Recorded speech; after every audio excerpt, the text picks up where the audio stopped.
नमस्कार दोस्तों, pole star classes में आपका स्वागत है। और आज हम नंबर सिस्टम का प्रीवियस चेक करने जा रहे हैं। इसके लिए तो यूपीएससी के लिए इससे पहले पिछले क्लास में हमने सर्च और इंडिसेस का किया था। तो आज हम नंबर सिस्टम ये पार्ट 1 है। इसके बाद एक पार्ट और 2 आएगा। तो आप कह सकते हैं कि नंबर सिस्टम बहुत ही इंपॉर्टेंट है। नंबर सिस्टम से हर एक साल एक या दो क्वेश्चन पूछा गया है। तो नंबर सिस्टम बहुत इंपॉर्टेंट है। आप यहाँ देख सकते हैं जितना भी सवाल पूछा गया हमने सारा सवाल को एक जगह किया है। तो आप ध्यान से देखिएगा वीडियो को कि किस तरह से सॉल्व किया जाता है। सॉल्व करने का एक तरीका होता है मैथ में, तो ये भी देखना है आपको। जैसे हम नीचे से स्टार्ट करते हैं ताकि यहाँ पर मिटा भी सकें। एक्चुअली बहुत सारे सवाल हैं। तो यहाँ देखेंगे आप, जैसे कि हम 11 नंबर सवाल से स्टार्ट करते हैं। ये क्या है हमारा, दो धनात्मक संख्या का अंतर 72 है। दो संख्या मान लेते हैं, दो संख्या का अंतर x + y = 70। अंतर कितना है, 72 है। तथा एक को दूसरे में भाग देने पर, जब एक को हम डिवाइड करते हैं, जैसे x को y डिवाइड करेंगे तो डिवाइड करने के बाद कितना आना चाहिए, 4 आना चाहिए। देखिए, अगर ऐसे सवाल को अगर और सॉल्यूशन करने के लिए जाएंगे तो बहुत टाइम लगेगा। तो ऐसे सवाल को लॉजिकली बाय ऑप्शन सॉल्व करेंगे। अब देखिए कंडीशन फुल, पहला ऑप्शन लीजिए 40 और 112। आपको क्या बोलता है, दो संख्या का अंतर 72 होना चाहिए। तो अगर 112 में 40 को घटाइएगा तो 72 तो हो जाएगा। 112 में 40 को माइनस कीजिएगा, ये 72 हो जाएगा 72। लेकिन क्या बोलता है कि दूसरी संख्या को एक संख्या दूसरे से भाग देने पर 4। अब 40 को कभी भी डिवाइड करेंगे 112 में तो वो कभी भी 4 नहीं आएगा, यानी ए नंबर ऑप्शन नहीं होगा। बी नंबर की अगर बात किया जाए, 96 में 24 घटाइए, देख लीजिए 96 में 24, तो 96 में 6 में 4 जाएगा, दूर यहाँ बचेगा 9 में जाएगा 7, देखिए 72। तो पहला फुल फिल चल गया कि घटाने के बाद 72 आना। दूसरा क्या कहता है, डिवाइड करने के बाद 4 आना चाहिए। देखिए 24 चौके 96, यानी ऑप्शन नंबर क्या होगा। तो देखिए आप किस तरह से बाय ऑप्शन इस सवाल को सॉल्व करना है। इस सवाल को बाय ऑप्शन करना है। ये दो संख्या का अंतर 72 है, तब ऑप्शन से ही देख लेंगे किसका अंतर 72 है। तो देखिए ऑप्शन नंबर बी है। 96 और 24 का अगर डिफरेंस करेंगे तो कितना आएगा, 72 72 आएगा। और डिवाइड करने पर, डिवाइड जब करेंगे तो कितना आ जाएगा, 4 आ जाएगा। यानी आपका फुलफिल कर गया ऑप्शन नंबर बी। तो इसे हम यहाँ मिटा देते हैं, जगह के अभाव कारण। अब देखिए अगला 10वां नंबर सवाल क्या कहता है, कौन सा कथन असत्य है। यही तो एग्जाम में देखना होता है कि कौन सा कथन असत्य है और सत्य। कई बार आप जल्दीबाजी में क्या करते हैं, देखते नहीं है सत्य पूछा है का सत्य, यही देखना होता है। देखिए पहला ऑप्शन है पाई और परिमेय संख्या, बिल्कुल सही है। पाई और परिमेय संख्या, आप देखिएगा कि पाई का मान 22/7 होता है। पाई का संख्या मान 22/7 और दशमलव में मान, दशमलव मान क्या होता है 3.14। देखिए अगर पाई के बारे में पूछा जाए तो अपरिमेय संख्या, ठीक है। और अगर पाई का मान 22/7, ये क्या हो जाएगा आपका परिमेय हो जाएगा। ये भी क्या हो जाएगा आपका परिमेय हो जाएगा। तो पाई का जो वैल्यू होता है संख्यात्मक मान 22/7, ये परिमेय होता है। दशमलव मान ये भी परिमेय होता है। लेकिन अगर पूछेगा आपसे कि पाई क्या है तो अपरिमेय संख्या। अपरिमेय संख्या किसको बोलते हैं, जिसे हम p/q के रूप में नहीं लिख सकते।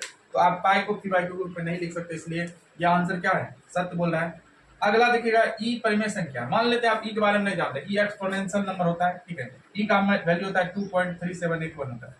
तो अब ये क्या है, परिमेय संख्या है। परिमेय संख्या के रूप में हम इसको लिख सकते हैं, भाई कैसे लिख सकते हैं, 2.371 दशमलव कैंसिल करेंगे 1, इसके बाद 3 अंक है, 3 डिजिट 0 देंगे तो 2371/1000।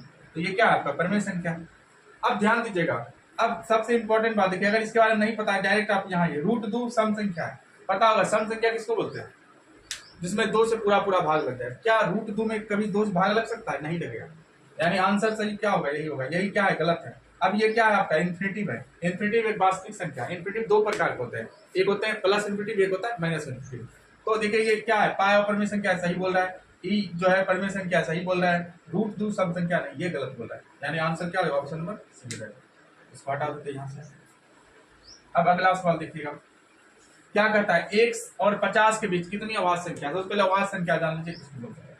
हमने बेसिक क्लास में बताया अवाज संख्या किसे बोलते हैं। अवाज संख्या देखिए क्या होता है, जिसके में एक से बड़ी संख्या होनी चाहिए। एक से बड़ी वो संख्या, बड़ी संख्या जिसमें एक और स्वयं के अलावा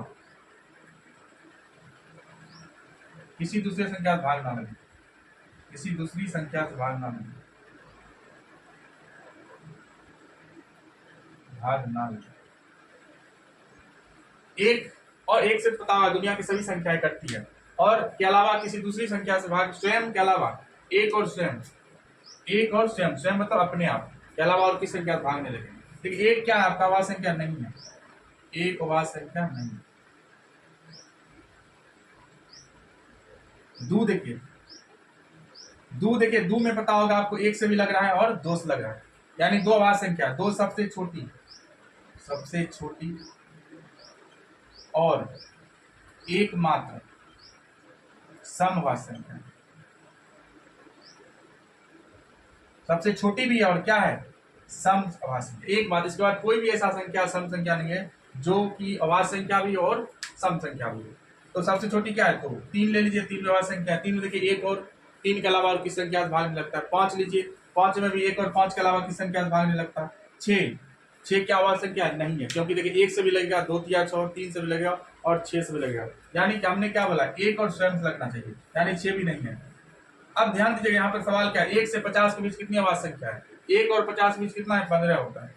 अगर यहीं पर क्वेश्चन पूछता है एक से 100 तक, एक से 100 के बीच 25 आवाज संख्या है,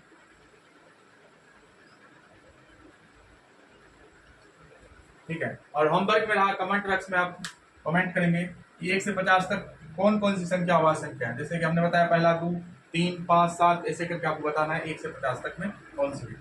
तो आप समझ गए होंगे इसका आंसर क्या होगा, 15। मतलब 1 से 50 तक में 15 आवाज संख्या है, और जबकि 1 से 100 तक में कितना है, 25।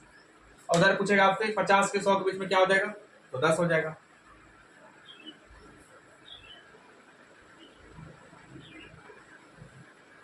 अब देखिए यहाँ पर एक सवाल है, x बराबर -2/3, तो 9x² - 3x - 11 का मान क्या होगा। कुछ नहीं करना होता है, सिंपल आप x का मान यहाँ रख पुट कर देंगे, 9x² - 3x - 11, 9x² मतलब -2/3 का होल स्क्वायर, -3 इंटू -2/3 -11। देखिए 3 से 3 कैंसिल हो जाएगा, 9 देखिए 2 बार स्क्वायर है, -2 का स्क्वायर कितना होगा 4, और फिर 3 का स्क्वायर कितना होगा 9, ये माइनस में क्या हो जाएगा +2 हो जाएगा, और फिर -11। देखिए 9 से 9 कैंसिल हो गया, 4 2 6, 4 2 6 हो गया, और फिर -11, तो 6 में 11 घटाइएगा क्या होगा -5। ऑप्शन में क्या देगा सी। सिर्फ पुटिंग करना था, x का मान -2/3 था, इस वैल्यू को इसमें पुट करना था। पुट करके देखिए यहाँ पर क्या है x² मतलब -2/3 का होल स्क्वायर, -2 का स्क्वायर 4, 3 का स्क्वायर 9, दोनों का स्क्वायर करना, 9 से 9 कैंसिल। अब देखिए x का मान -2/3, 3 से 3 कैंसिल, -+2 हो गया। तो आपको पता होगा कि ये क्या है, 4 है, 4 2 6, 6 - 11 घटाएगा -5। ये भी क्वेश्चन हमारा हो गया। अब देखिए आगे, हम आगे आ रहे हैं 8 नंबर। 8 नंबर में सवाल क्या है, 11 से 90 के बीच कितनी संख्या 7 से विभाजित। तो आप देखिए, आप अगर 7 का टेबल पढ़ेंगे, 11 के बाद बोल रहे हैं, तो 7 दूना 14, यानी पहला कितना होगा 14 होगा। देखिए अगर अगर ये 11 से 90 है तो बहुत कम है, आप क्वांटिंग भी लगा सकते हैं। नहीं तो दूसरा मेथड क्या होता है, देखिए 14 हो जाएगा, फिर 7 दूना 14, फिर आपके पास 7 या 21, 7 चौका 28, 7 तिरे 35, 7 छक 42, 7 49, 7 अठी 56, 7 नौ 63, 7 1 70, फिर 77, और फिर उसके बाद फिर हो जाएगा 84, 91 नहीं होगा। देखिए अगर ये छोटा है तब तो आप भाग दे दीजिए, अगर बड़ा दे देगा तो फिर क्या करना, उसके लिए बताने लॉजिक है। 11 से 90 के बीच कितनी संख्या 7 से विभाजित है। देखिए यहाँ पर 1 2 3 4 5 6 7 8 9 10 11, यानी ऑप्शन नंबर ई होगा। 11 संख्या जो है कि 7 से विभाजित है। देखिए इसमें करना क्या होता है, आप ध्यान दीजिएगा, ये 90 और -11 कीजिए, 11 से 90 बोला तो 90 - 11 घटाइएगा कितना हो जाएगा आपका, ये हो जाएगा आपका 79, 79 हो जाएगा। अब इसमें आपको 7 से डिवाइड करना है, 11 7 77, पूरा नहीं, 11 7 77 कटने का मतलब क्या होता है, 11 7 77 पूरा नहीं भी कटेगा, आपको सिर्फ भागफल चाहिए। 11 77 आप देखेंगे यहाँ रिमाइंडर कितना बच रहा है, 7 बच रहा है, यानी आपका आंसर यही होने वाला है, 11 होने वाला है, ठीक है। तो अगर ऐसा सवाल दिखे आपको तो क्या करें, अंतर ले लें, जैसे 11 90 है तो 90 11 घटा लेंगे कितना होगा 79, इसमें 7 से भाग देंगे, पूरा नहीं कटता है, 11 7 77 अप्रोक्स लेंगे, क्योंकि ऐसे गिनती करने की कोशिश नहीं करेंगे, क्योंकि अगर बड़ा सवाल होगा तो फिर आपको प्रॉब्लम हो सकती है। अब देखिए 7 नंबर का सवाल, 7 नंबर का सवाल क्या करता है, एक संख्या को 342 संख्या में पता नहीं है, भाग देने पर यहाँ पर संख्या भाग देने पर शेषफल कितना आता है 47 आता है, डिपेंडर को लिखते हैं, फिर इसी को उसी संख्या को 19 से भाग देना, मतलब इसकी बात कर रहे हैं, इसको 19 से भाग देने पर शेषफल क्या आएगा, 19 दूना 38, इसको भाग देते हैं, ये कितना आ जाएगा 17 में 60 9 बचेगा, यानी शेषफल कितना बचेगा यही हो गया आपका आंसर ऑप्शन नंबर बी। तो कभी भी इस तरह का सवाल है कि एक संख्या को 342 भाग देने पर, ये फॉल्स है, इसका कोई मतलब नहीं है। ठीक है, शेषफल 47 आता है, 47 में आपको ये संख्या भाग देना है। ठीक है, तो आप देख सकते हैं कि इसका आंसर आ चुका है। अब देखिए आगे की बात, आगे हम देखिए यहाँ पे देखने जा रहे हैं x cube minus Y cube 117/8, x minus y का मान 3/2, इतना का मान क्या होगा। देखिए सबसे पहले आपको फॉर्मूला पता होना चाहिए। X cube minus Y cube मतलब एक क्यू माइनस बी क्यू का फॉर्मूला क्या होता है। एक क्यू माइनस बी क्यू का फॉर्मूला होता है, अगर यहाँ माइनस होता है, यहाँ माइनस होता है, x minus y into x square plus x Y plus Y square, ये होता है। तो इसका मान कितना है 117/8, और इसका मान कितना है 3/2। इसका मान पूछ रहा है x square plus x Y plus Y square. देखिए नीचे से नीचे कटता है, 2 चौके 8, फिर ये 3 से कटेगा। देखिए 7 दूना वास्तव में हम पहले बता चुके हैं, 3 तिया 9, 3 नंबर 27, 39/4। देखिए 39/4, ये ऑप्शन नंबर सी। देखिए X cube minus Y cube का फॉर्मूला मतलब एक cube minus B cube formula, A minus B into A square plus ये होता है आपका X square plus x Y plus Y square. उसी तरह से अगर आपसे पूछेगा X cube plus Y cube का फॉर्मूला, तो क्या होगा, यहाँ प्लस है, यहाँ प्लस हो जाएगा, x plus y into x square, अब यहाँ माइनस हो जाएगा, minus x Y plus Y square. तो देख सकते हैं इस तरह से कोई भी सवाल उतना जटिल नहीं होता कि जिसका आंसर बनाने में बहुत टाइम लगेगा। ठीक है, तो एसएससी का तो ही नहीं सवाल। ठीक है, अब आगे देखते हैं आगे का सवाल।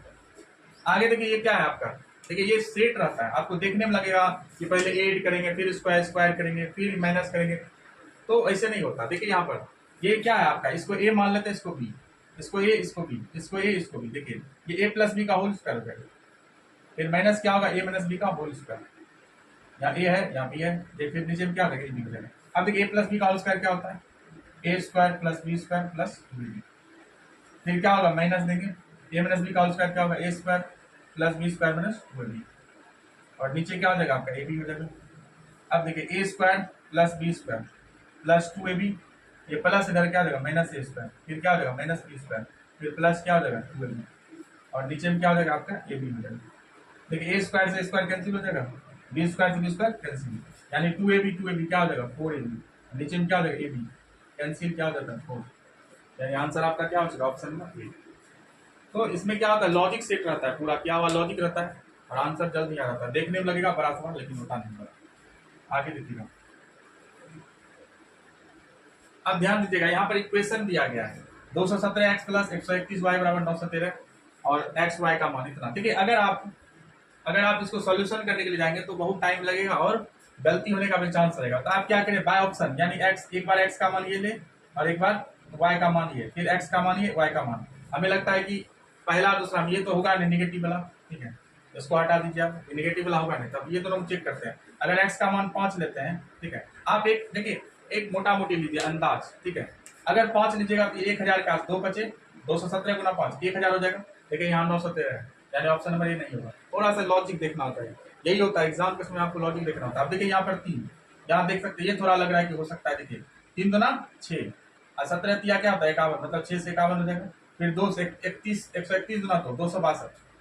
देखिए 6 2 1 3 6 5 11 1 6 2 8 9, यानी 913 आ चुका है, यानी ऑप्शन नंबर क्या हो जाएगा ए हो जाएगा। ठीक है, यहाँ पे देखिए अगर देखिएगा तो 500 हो जाएगा, ये हो जाएगा 400।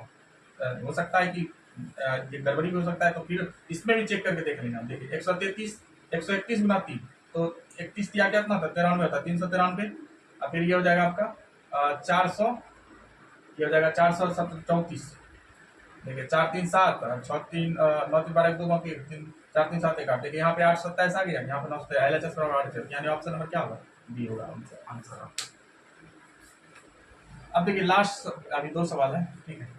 पहला देखिएगा क्या है n, दूसरा नंबर n कोई धनात्मक पूर्णांक संख्या पता होगा आपको क्या होता है n का मान 0 1 2 ये सब होता है 3 ऐसे करके डॉट डॉट, किससे हमेशा विभाजित होगा। ठीक है, अगर n का मान 0 लेंगे तो 3 गुना 4 0, फिर 4 3 गुना 0, कोई भी संख्या घात 0 उसका मान क्या होता है 1 होगा, 1 माइनस 1 बराबर 0, 0 तो ऑप्शन में है नहीं। 1 अगर रखते हैं तो 3 इंटू यहाँ 4 गुना 1 माइनस क्या हो जाएगा 4 3 गुना 1, ये हो जाएगा आपका। देखिए 3 4 गुना 1 4, 3 के पावर 4 कितना होता है 3 3 9 27 दिया 81, और फिर 4 का क्यूब कितना होता है 64, घाटा देखिए तो 11 में 4 जाएगा 7, यहाँ बचेगा 7 में 6 जाएगा 17 है ऑप्शन में, ऑप्शन नंबर बी।